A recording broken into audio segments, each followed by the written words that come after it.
الحمد لله نحمده ونستعينه ونستغفره ونعوذ بالله من شرور أنفسنا ومن سيئات أعمالنا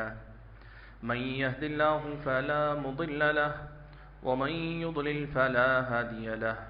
وأشهد أن لا إله إلا الله وحده لا شريك له وأشهد أن محمدا عبده ورسوله أرسله بالحق بشيرا ونذيرا أما بعد فأعوذ بالله من الشيطان الرجيم بسم الله الرحمن الرحيم ألم تر إلى الذين يزكون أنفسهم بل الله يزكي من يشاء ولا يظلمون فتيلا۔ بزرگان محترم، ملت اسلامیہ کے نوجوانوں اور پردہ نشین خواتین اسلام، اللہ رب الجلال ہم سب کا تنہا خالق، تنہا مالک اور ہم سبھی کا تنہا معبود برحق،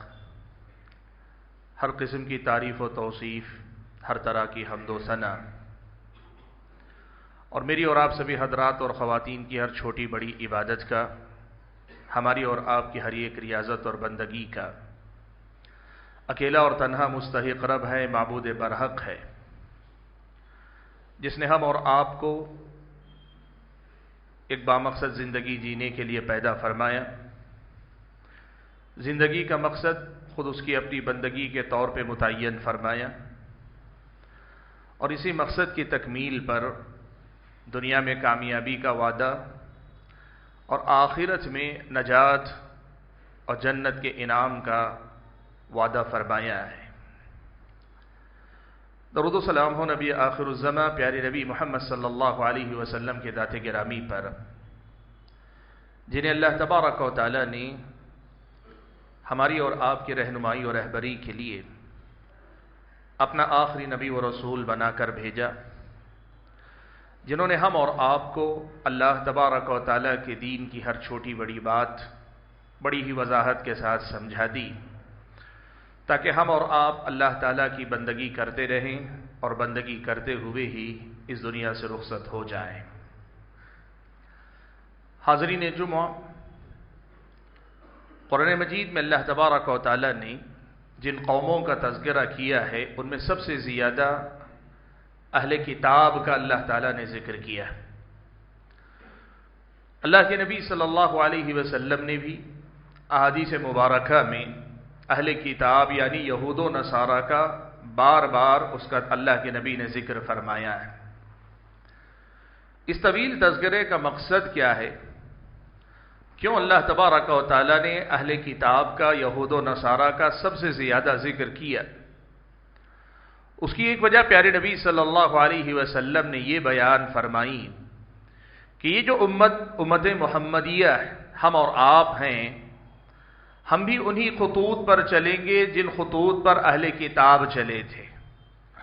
جس طرح وہ لوگ گمراہ ہوئے تھے، امت محمدیہ میں کی بھی ایک بڑی تعداد ان کے نقش قدم پر چل کر ویسی ہی غلطیاں کرے گی، انہی کے نقش قدم پر چل کر انہی جیسے اعمال اور انہی جیسے حرکتیں کرے گی۔ یہ پیارے نبی صلی اللہ علیہ وسلم نے فرمایا۔ آپ صلی اللہ علیہ وسلم نے ایک سے زائد حدیث میں فرمایا، لَتَتَّبِعُنَّ سَنَنَ مَنْ كَانَ قَبْلَكُمْ، تم ضرور اپنے سے پہلے والے لوگوں کے نقش قدم پر چلو گے۔ صحابہ نے پوچھا، اللہ کے نبی کون؟ اہل کتاب، یعنی آپ کی مراد اہل کتاب یہود و نصارہ ہیں؟ تو آپ صلی اللہ علیہ وسلم نے فرمایا کہ ہاں وہی ہیں، وہ نہیں تو اور کون ہیں جن کے نقش قدم پر تم چلو گے؟ یہ بات جہاں بتائی گئی اس کے پیچھے ایک بہت بڑا پیغام ہے، اور وہ پیغام یہ ہے کہ دیکھیں، امت میں جو گمراہی آئے گی یا خلل آئے گا، ہماری اور آپ کی زندگیوں میں جو بگاڑ پیدا ہوگا، وہ بگاڑ انہی خطوط پر چل کر ہوگا جن خطوط پر اہل کتاب نے چل کر غلطیاں کی تھیں۔ اللہ سے دور ہونے، دین سے دور ہونے، اپنے دین کو بدل لینے اور ضائع کرنے کی جو غلطیاں اہل کتاب نے کی، یا پھر یہ کہ کتاب رکھتے ہوئے بے عمل جو ہوئے، دین رکھتے ہوئے دیندار نہ ہوئے، اللہ تبارک و تعالیٰ کی طرف سے آسمانی ہدایت تو رکھتے تھے لیکن ان تعلیمات پہ جو نہیں چلتے تھے، وہ کن غلطیوں کی وجہ سے ایسے ہوئے؟ پیارے نبی صلی اللہ علیہ وسلم نے بتایا کہ امت محمدیہ کا معاملہ بھی یہی ہوگا کہ یہ بھی انہی غلطیوں کا ارتکاب کرے گی۔ اور دوسری طرف اس میں پیغام یہ بھی ہے کہ وہ خرابیاں، وہ خامیاں جو اہل کتاب میں تھیں، وہ غلطیاں جو یہود و نصارہ نے کی، وہ کمی، وہ خلل جو ان کی زندگیوں میں پایا جاتا تھا، امت محمدیہ کے افراد کو چاہیے کہ وہ چوکنا رہے، ہوشیار رہیں کہ وہ غلطیاں یہ اپنی زندگی میں نہ کریں، ورنہ جو انجام ان کا ہوا، غلطیاں کرنے والوں کا بھی وہی انجام ہو سکتا ہے، گرچہ وہ اس امت محمدیہ سے تعلق رکھتے ہوں۔ حاضرین گرامی، آج اسی بنیادی تعلیم کو سامنے رکھتے ہوئے میں نے آپ حضرات کے سامنے قرآن مجید کی ایک آیت پڑھ کر سنائی، جس آیت میں اللہ تبارک و تعالی نے اہل کتاب، خاص طور پر یہودیوں کی ایک بڑی کمزوری کا تذکرہ فرمایا، بہت بڑی غلطی کا تذکرہ فرمایا ہے، ایک ایسی غلطی جس غلطی کا وجود میری اور آپ کی عملی زندگی میں بھی کہیں نہ کہیں نظر آتا ہے، یا پھر ہمارے اور آپ کے سماج میں ایسے بہت سارے لوگ ہیں جو اس مزاج، اس سوچ یا اسی قسم کی غلطی کرنے والے لوگ ہیں۔ ہمارے اور آپ کے سماج میں ایسی مثالیں قدم بقدم ہم اور آپ کو ملتی ہیں۔ وہ غلطی کیا ہے؟ وہ غلطی یہ ہے کہ آدمی اپنی کوتاہیوں پہ نظر نہ رکھے، اپنی کمی پہ نظر نہ رکھے، اپنی غلطی پہ نظر نہ رکھے۔ بنیادی غلطی ہے۔ اب یہ آدمی اپنی غلطی پہ نظر نہ ڈالنے والا کبھی ایسا ہوتا ہے کہ اپنی غلطیوں سے زیادہ اپنی خوبیوں پہ نظر رکھتا ہے، اپنی کمی کمزوری سے زیادہ آدمی اپنی نیکیوں پہ، گناہوں سے زیادہ اپنی نیکیوں پہ اس کی نظر ہوتی۔ وہ جو بھی نیکی کرتا ہے، چھوٹی کرتا ہے، بڑی کرتا ہے، ایک بار کرتا ہے، بار بار کرتا ہے، بہرحال اس کی اپنی زندگی میں اس کی اپنی نیکیاں ہی نیکیاں ہیں، اپنی غلطیوں اور کوتاہیوں کی طرف سے وہ غفلت کا شکار ہے۔ یا پھر کئی بار ایسا ہوتا ہے کہ وہ اپنی غلطیوں سے صرف نظر کر کے اپنی خوبیوں کی طرف بھی نہیں، دوسروں کی خامیوں پہ نظر رکھتا ہے، ہمیشہ یہ دیکھتا ہے کہ میں برا ہوں، یہ سوچنے سے زیادہ فلاں برا ہے، مجھ سے زیادہ برا ہے، موازنے کی شکل میں بھی نہیں، تماش کے دوسرے لوگوں کی غلطیاں پکڑنے، ان کی کمی کوتاہی نکالنے میں دلچسپی رکھتا ہے۔ پیارے نبی صلی اللہ علیہ وسلم نے جن خطوط پہ ہماری اور آپ کی تربیت فرمائی، ان میں سے ایک بڑی اہم تعلیم یہ ہے کہ آدمی کو اپنے گناہوں پہ نظر رکھنی چاہیے، آدمی کو اپنی کمی پہ نظر رکھنی چاہیے، اپنی کوتاہی پہ نظر رکھنی چاہیے۔ یہ نظر اگر اپنے نفس پر، اپنی غلطیوں پر ٹکی رہی تو پھر آدمی کے سدھرنے کے امکانات ہوتے ہیں، آدمی کے ترقی کرنے کے امکان ہوتے ہیں، آدمی کے عمل کی اصلاح کے امکانات ہوتے ہیں۔ اس کے بجائے اگر آدمی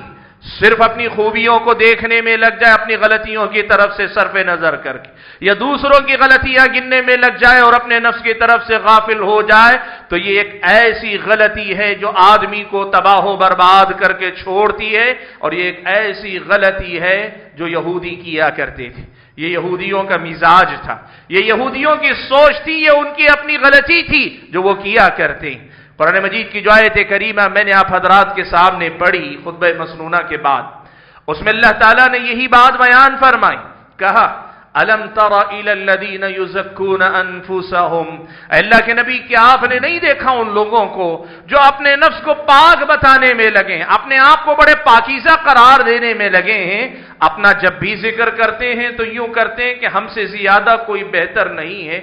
صرف اپنا تزکیہ کرنے میں لگے ہوئے ہیں۔ اللہ نے فرمایا بل اللہ یزکی من یشاء، ان کے خود کو پاک سمجھ لینے سے یہ پاک نہیں ہو جاتے، خود کی نیکیوں کو دیکھ کر اپنے آپ کو بہت اچھا سمجھ لینے سے یہ اچھے نہیں ہو جاتے۔ بل اللہ یزکی من یشاء، اللہ جسے پاک کرتا، جسے چاہتا ہے اللہ اسے وہ پاکی عطا کرتا ہے۔ ولا یظلمون فتیلا، کہا اب یہ لوگ اگر اس خود فریبی میں مبتلا ہیں تو اللہ تبارک و تعالی ان کا تزکیہ نہیں کرتا۔ جو اپنی خرابیوں سے زیادہ خوبیوں کو دیکھ کر دھوکے میں جینا چاہتے ہیں، اللہ ایسے لوگوں کا تزکیہ نہیں کرتا، اور اگر ایسے لوگوں کا تزکیہ نہیں کرتا تو ولا یظلمون فتیلا، یاد رکھو یہ اللہ کا فیصلہ انصاف پر ہے، اللہ تعالی رتی برابر بھی ان پر کوئی ظلم نہیں کیا کرتا ہے۔ حاضرین گرامی،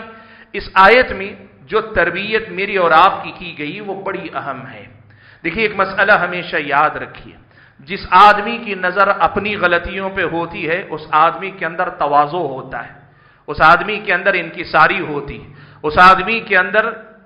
عاجزی ہوتی ہے، اس آدمی کے اندر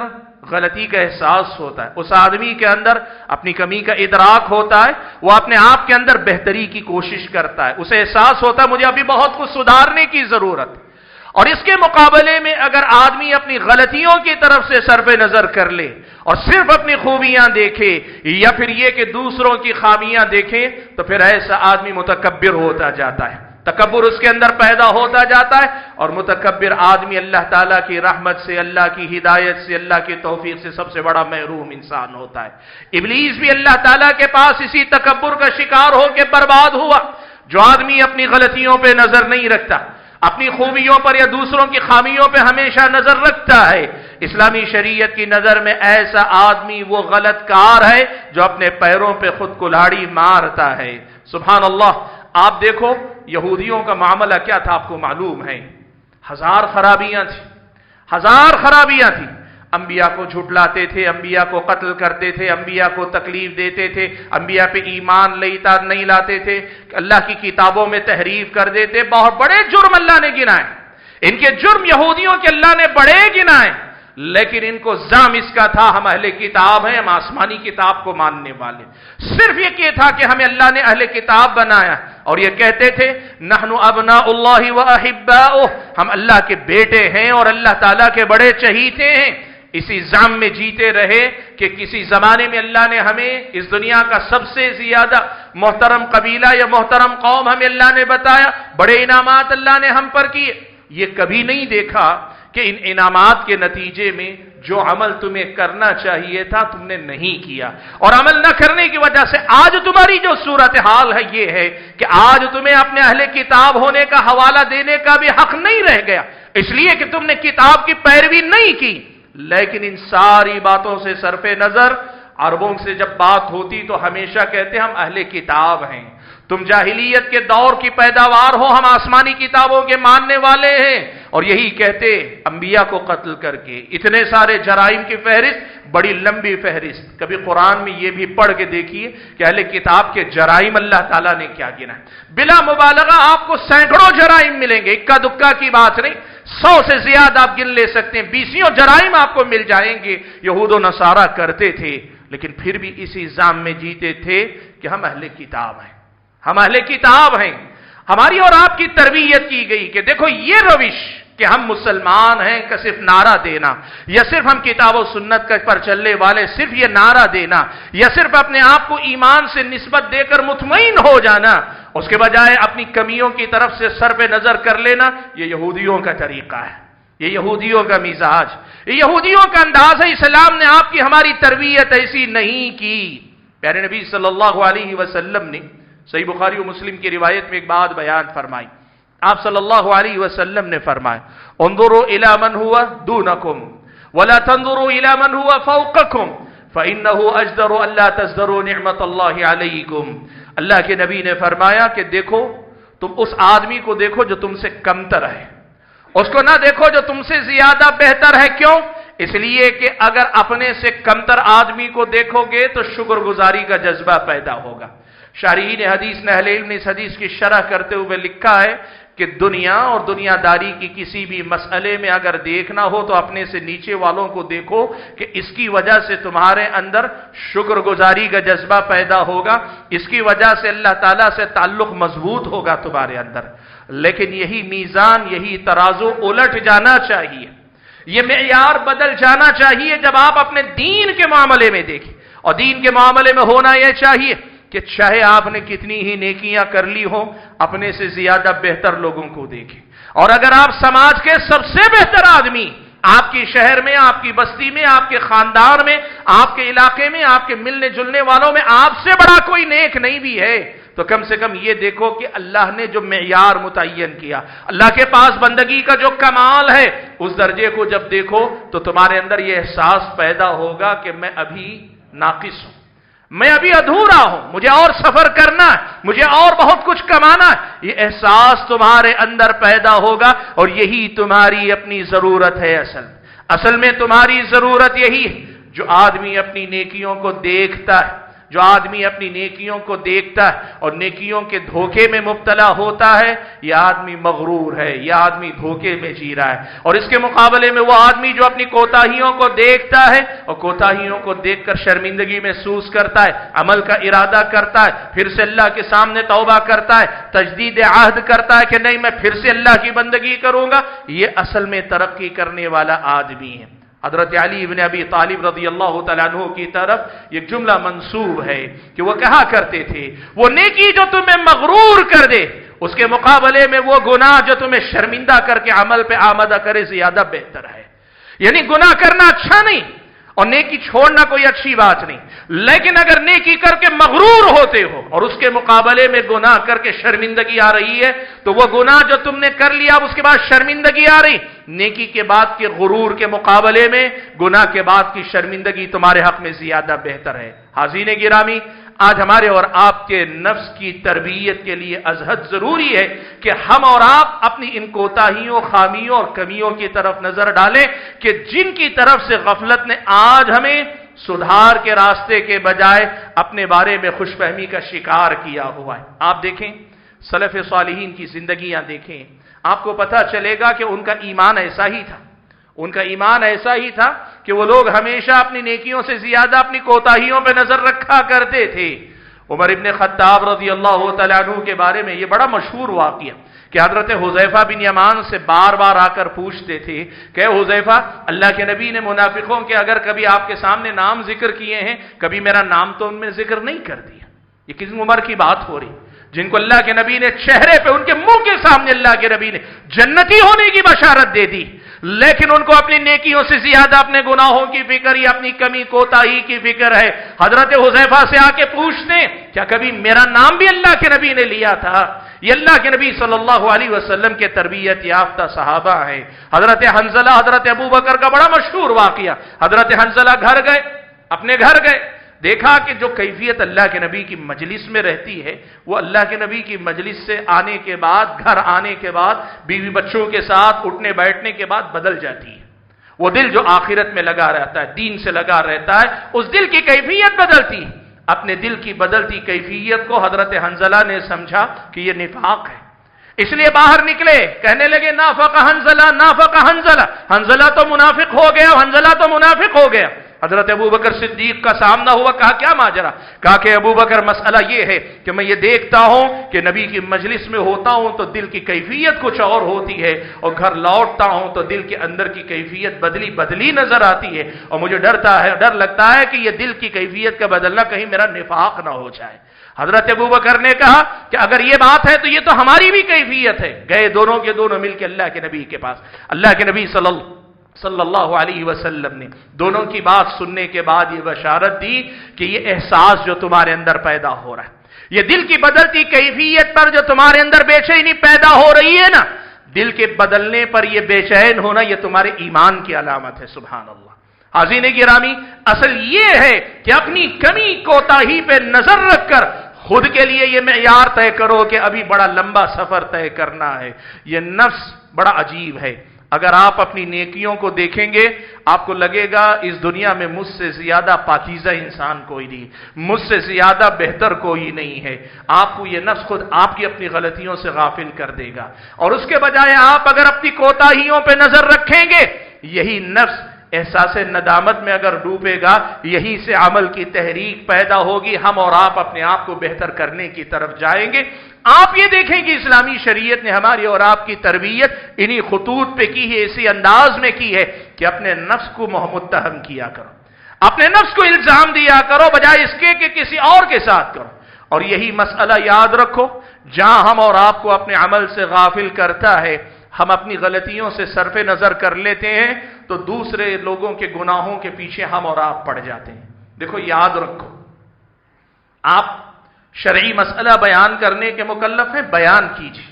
لیکن کسی آدمی کی ذاتی زندگی کے گناہوں کا مسئلہ دیکھ کر اگر آپ اس کی تحقیر، تذلیل، توہین کرنے پہ آئے، یہ بھی کہیں نہ کہیں ہو سکتا ہے میرے اور آپ کے نفس کا دھوکہ ہو میرے اور آپ کے ساتھ۔ پیارے نبی صلی اللہ علیہ وسلم نے فرمایا بِحَسْبِ امْرِئٍ مِّنَ الشَّرِّ أَن يَحْتَقِرَ أَخَاهُ الْمُسْلِمَ، ایک آدمی کے گنہگار ہونے یا برا ہونے کے لیے اتنی بات کافی ہے کہ وہ اپنے مسلمان بھائی کو حقیر سمجھے، کمتر سمجھے۔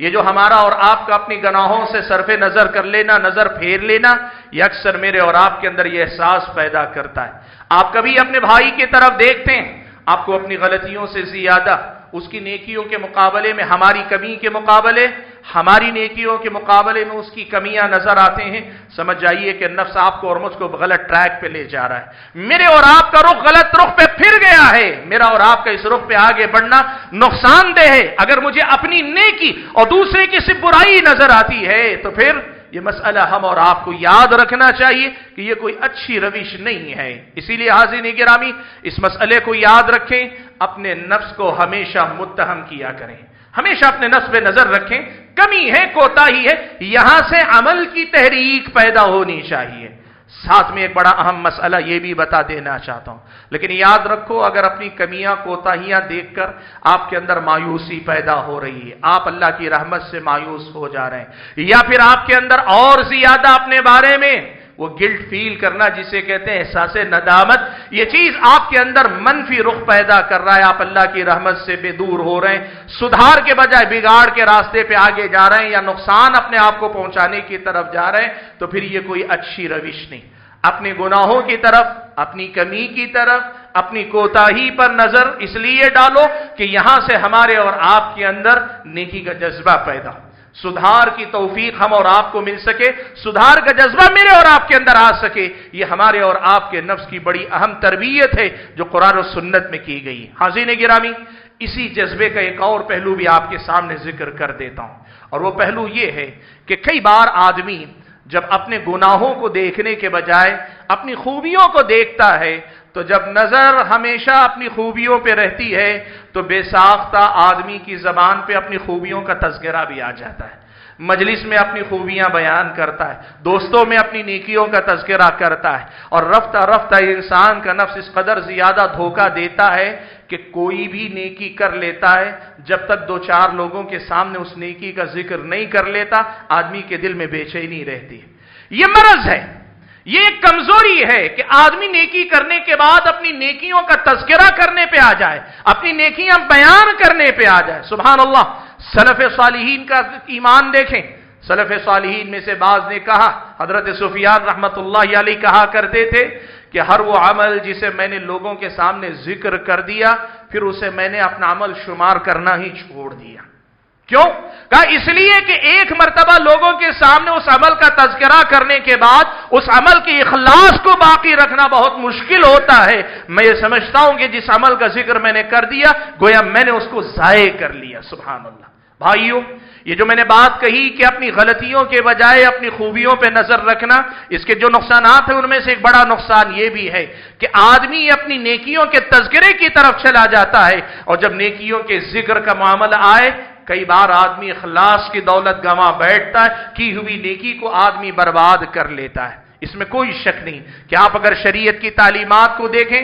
یقیناً آپ خوبیوں کا تذکرہ کر سکتے، اللہ کی نعمتوں کا تذکرہ کب کر سکتے ہیں، کیوں کر سکتے ہیں؟ جہاں آپ کے نفس کے دھوکے میں مبتلا ہونے کا ڈر نہ ہو، جہاں آپ کے نفس کے فتنے میں مبتلا ہونے کا اندیشہ نہ ہو، جہاں آپ کو اپنے اخلاص پہ ضرب پڑتی محسوس نہ ہو، وہاں آپ کبھی تحدیث نعمت کے طور پہ کہ اللہ نے مجھے اس کی توفیق دی، اللہ نے مجھے اس کی توفیق دی، اللہ نے مجھے اس کی توفیق دی، تحدیث نعمت کے طور پر اگر آپ ذکر کرنا چاہتے ہیں جائز ہے، لیکن یہ آپ کو طے کرنا چاہیے کہ تحدیث نعمت کے طور پہ ذکر کرنے کے بعد آپ کا اخلاص باقی نہیں رہتا تو پھر آپ کو ذکر نہیں کرنا چاہیے۔ آپ چاہیں کسی اپنی نیکی کا تذکرہ کر کے آدمی کی ہمت افزائی بڑھانا چاہتے ہیں، ہمت افزائی کرنا چاہتے ہیں، اسے آگے بڑھانا چاہتے ہیں کہ وہ آپ کو دیکھ کر، آپ کے عمل کو دیکھ کر اسے بھی شوق ملے، آپ کہیں دیکھو میں کوشش کر رہا ہوں، آؤ میرے ساتھ تم بھی مل کے کوشش کرو، آپ اپنی نیکی کا حوالہ دے سکتے ہیں تاکہ آدمی کی ہمت افزائی ہو۔ لیکن یہاں بھی خیال رکھیں، دوسرے کی ہمت افزائی کرتے کرتے میرا عمل ڈوب جائے، یہ بڑے گھاٹے کا سودا ہے۔ یہ بڑے گھاٹے کا سودا ہے کہ کسی کو عمل کی ترغیب دلاتے دلاتے ہم اپنے اعمال کو ضائع کر لیں۔ اللہ نہ کرے کبھی کوئی الزام لگ گیا، کوئی فلاں مسئلہ ہو گیا، آپ کو کسی مسئلے کی وضاحت کے لیے اپنی کسی نیکی کا، اچھائی کا حوالہ دینے کی ضرورت پیش آتی ہے، حوالہ دیجئے وقت ضرورت، بقدر ضرورت، بوقت ضرورت کے اصول پر آپ اپنی نیکیوں کا ذکر کیجئے، لیکن اس سے پہلے یہ گارنٹی آپ اپنے اندر رکھیے کہ اس کے بعد آپ کا نفس پھولے نہیں، آپ کے نفس کے اندر وہ جو اخلاص کا معاملہ ہے وہ ڈگمگائے نہیں۔ آپ کو اور ہم کو اس کی فکر کرنی چاہیے۔ حاضرین گرامی، آج ہم جو زندگی جیتے ہیں، اس زندگی کی ایک بہت بڑی خامی یہ ہے کہ ایک تو ہم اور آپ اپنے گناہوں غلطیوں کی طرف سے غافل ہیں، لیکن ہم چاہتے ہیں کہ چھوٹی بھی نیکی کریں تو ساری دنیا کو پتہ چلنا چاہیے۔ پرانے زمانے میں کہا کرتے تھے، لوگ کہا کرتے تھے، نیکی کر دریا میں ڈال، بدی کر پلوں میں باندھ، یعنی نیکی کر کے بھول جاؤ اور برگائی اگر کی ہے تو اپنے پلے میں باندھ کے رکھو کہ اس سے مجھے پیچھا چھڑانا ہے۔ نیا زمانہ، نیا دور، جیسے ہم اور آپ دیکھ رہے ہیں، نیکی آدمی کرتا ہے اخبارات میں ڈالتا ہے، نیکی آدمی کرتا ہے سوشل میڈیا، واٹس ایپ پر، فیس بک پر، پتہ نہیں کہاں کہاں سے ڈالتا ہے۔ اللہ کے بندو، میں نے بات کہی نا، یاد رکھیں، اپنی کسی نیکی کا جائز حدود میں تذکرہ یقیناً جائز ہے، لیکن جیسے میں نے تفصیل بیان کی اس کی روشنی میں، لیکن اس کے ساتھ چوکنا رہنے کی ضرورت ہے۔ کہیں ایسا تو نہیں ہم ان لوگوں میں سے ہیں جن کی چھوٹی چھوٹی نیکیوں نے ان کو اپنے بڑے بڑے گناہوں کی طرف سے غافل رکھا ہوا ہے۔ نیکیاں چھوٹی کی ہیں، گناہ بہت بڑے بڑے کیے ہیں، لیکن شیطان نے اور میرے اور آپ کے نفس نے ایسے دھوکے میں ڈالا ہوا ہے کہ ہم اپنی چھوٹی نیکیوں کی آڑ میں اپنے بڑے بڑے گناہ بھولے ہوئے ہیں۔ یہ غلطی کرنے والے تو ہم نہیں ہیں، اس مسئلے کی طرف سے مجھے اور آپ کو چوکنا رہنا چاہیے۔ حاضرین گرامی، آج کے اس خطبہ جمعہ میں جو بنیادی پیغام مجھے دینا تھا وہ یہی کہ اللہ تعالیٰ نے ہماری اور آپ کی جو تربیت کی کہ یہود و نصارہ کی جو غلطیاں تھیں، ان میں سے غلطی یہ بھی تھی کہ بڑے بڑے گناہ کرتے تھے، لیکن اپنی غلطیوں سے زیادہ اپنے نفس کے تزکیے، یعنی اپنے آپ کو پاک دکھانے، پاک جتلانے، پاک بتانے میں دلچسپی لیا کرتے تھے۔ مسلمان ایسا نہیں ہوتا، ایمان والا ایسا نہیں ہوتا، وہ اپنی نیکیاں بھی جانتا ہے لیکن نیکیوں میں کمی دیکھ کر ذرا شرمندہ ہی رہتا ہے۔ وہ اپنے گناہوں کو جانتا ہے تو گناہوں کو یاد رکھتا ہے، وہ نیکی کر جائے تو ہو سکتا ہے بھول جائے، لیکن اپنے گناہوں کو یاد رکھ کر وہ توبہ کیا کرتا ہے اور کبھی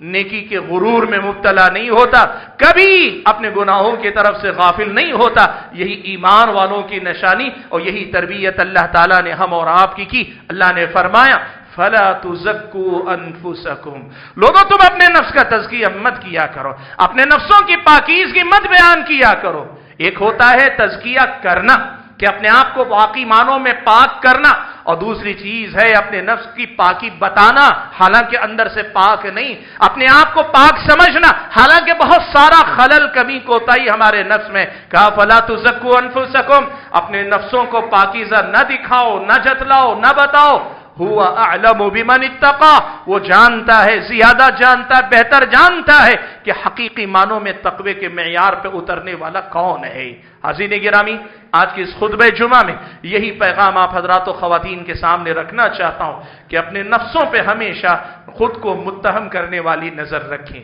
اپنے گناہوں پہ نظر رکھیں۔ جب گناہوں پہ نظر ہوگی تو ہمیشہ عمل کی تحریک ملے گی، عمل کا جذبہ پیدا ہوگا، توبہ و استغفار کا خیال آئے گا، مزید نیکیاں کرنے کا احساس پیدا ہوگا، اور اس کے بجائے اگر نظر بدل گئی، ہم نے اپنے گناہوں کو نظر انداز کر کے نیکیوں پہ نظر جما لی، کئی بار اللہ نہ کرے ہماری روش بھی اہل کتاب والی، ہماری روش بھی یہود و نصارہ والی ہو سکتی ہے۔ اللہ سے دعا کیجئے کہ اللہ تعالیٰ مجھے اور آپ سبھی حضرات اور خواتین کو جو کچھ ہم کہتے اور سنتے ہیں، کہنے اور سننے سے زیادہ ان باتوں کو سمجھنے کی توفیق عطا فرمائے۔ اللہ تعالیٰ ہم اور آپ کو جب تک دنیا میں رکھے ایمان اور اسلام پر قائم رکھے، جب اپنے پاس بلائے تو ایمان کی حالت میں بلائے، آمین۔ ہم میں سے جو بیمار ہیں اللہ ان کو شفا عطا فرمائے، جو لوگ انتقال کر گئے اللہ تعالیٰ ان کی مغفرت فرمائے، ان کو جنت نصیب فرمائے، جو لوگ پریشان حال ہیں ان کی پریشانیوں کو دور فرمائے، جو لوگ قرض دار ہیں ان کے قرض کی ادائیگی کے اسباب مہیا فرمائے، جو لوگ بے روزگار ہیں اللہ تعالیٰ ان کو روزگار نصیب فرمائے، حلال کمائی عطا فرمائے، اور جو لوگ کسی بھی قسم کی پریشانی میں مبتلا ہیں اللہ ان کی پریشانیوں کو دور کر دے۔ اللہ تعالیٰ اپنے رحم و کرم کو ہم سب کی زندگیوں میں عام کر دے۔ اللہ جب تک دنیا میں رکھے ایمان کی سلامتی، جان و مال، عزت و آبرو کی سلامتی کے ساتھ رکھے، اور جب اپنے پاس بلائے تو ایمان کی حالت میں بلائے۔ اللہ تعالیٰ دنیا کے ہر خطے میں جہاں کہیں ظلم ہو رہا ہے اللہ تعالیٰ ظالموں کی پکڑ کرے، مظلوموں کی اللہ تعالیٰ مدد فرمائے۔ اللہ تعالیٰ جب تک ہم اور آپ کو اس دنیا میں رکھے اسی کا بندہ بنا کے رکھے، اور بلائے تو اس حال میں بلائے کہ وہ ہم سے راضی ہو۔ آمین وآخر دعوانا الحمدللہ رب العالمین۔